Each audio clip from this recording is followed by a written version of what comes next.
Dans la nuit de dimanche à lundi, le tunnel sous Croix-Rousse à Lyon sera rouvert après 10 mois de fermeture qui a permis le percement du second tunnel. C'est l'occasion de s'intéresser à ce qui se passe dans les sous-sols de la Croix-Rousse. Un dédale unique au monde et en forme d'arête de poisson. Il a été creusé mais mystère. Les chercheurs ne savent pas encore à quelle période il a été percé et surtout par qui. Un dossier signé Émilie Rousseau et Claire Chéripela.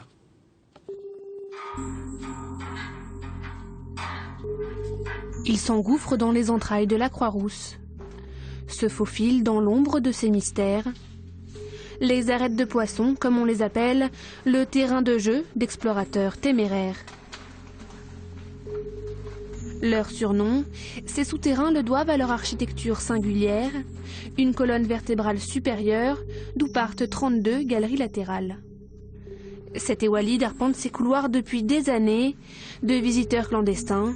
Ils sont devenus spéléologues amateurs. Il y a pas mal d'endroits où on voit encore le bois fossilisé qui est en coffrage comme ça ici, tu vois. Ouais, il est resté incrusté à l'intérieur. Les arêtes n'ont plus de secret pour eux, et pourtant, elles demeurent une énigme. On ne sait pas du tout qui l'a construit, ni quand, et encore moins pourquoi. C'est un réseau qui est unique au monde. Il n'y en a aucun autre exemple ailleurs. Et on ne sait absolument pas à quoi il a servi. Un labyrinthe vide, sans vestiges, sans indices. Walid a donc décidé de mener sa propre enquête. Mais dans les archives non plus. Pas de traces, pas de mention de ce réseau avant 1959. Et parmi les rares documents techniques restants, un rapport qui mentionne dans la dernière galerie découverte de l'ordre de 4 à 5 mètres cubes d'ossements humains. Aujourd'hui, ces ossements ont disparu sans jamais être analysés. Donc on reste dans ce contexte de drame archéologique que représentent les arêtes de poisson.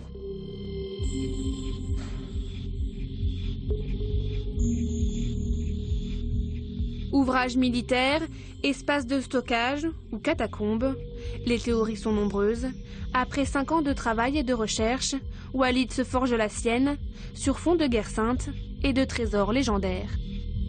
L'hypothèse que j'ai suivie dans mon livre, c'est que les arêtes auraient été construites par les compagnons du devoir sous l'égide des Templiers. On se trouve dans quelque chose qui a requis d'énormes moyens humains et matériels, mais d'énormes moyens techniques aussi, une connaissance assez exceptionnelle. Comme on n'a nulle part ailleurs le même souterrain à l'identique, on peut penser que c'est une commande unique. Qui, autre que les Templiers, aurait pu commander ça? Mais bien entendu, on peut penser qu'ils ont dissimulé leur trésor. En 2008, la ville de Lyon a lancé la première campagne de fouilles dans les arêtes de poissons. Les archéologues les cartographient et estiment qu'elles datent du XVIe siècle, mais les datations au carbone 14 infirment cette hypothèse. Et leurs résultats interrogent, ces souterrains auraient plus de 2000 ans. Personne n'arrive à croire que c'est un édifice antique. La construction antique, elle est assez connue et elle est assez normée, c'est un peu toujours la même chose. Et ça, comme on n'a pas d'équivalent, nulle part en Europe de connu jusqu'à présent. Et ça n'apparaissait pas antique à qui que ce soit. Et là, on a fait 4 prélèvements de charbon de bois coincés dans les mortiers des voûtes. Et en faisant des C14, on s'est aperçu que l'édifice était antique. On ne connaît qu'une seule partie du réseau, enfin, tout à fait à l'ouest, c'est bouché, c'est pas dégagé, c'est-à-dire qu'on n'a jamais pu y aller. Personne ne la connaît, on ne sait pas jusqu'où ça s'étend, en fait. Donc il faudrait peut-être aller voir un jour de ce côté-là. Repère des Templiers ou pas, ce réseau attire de nombreux cataphiles.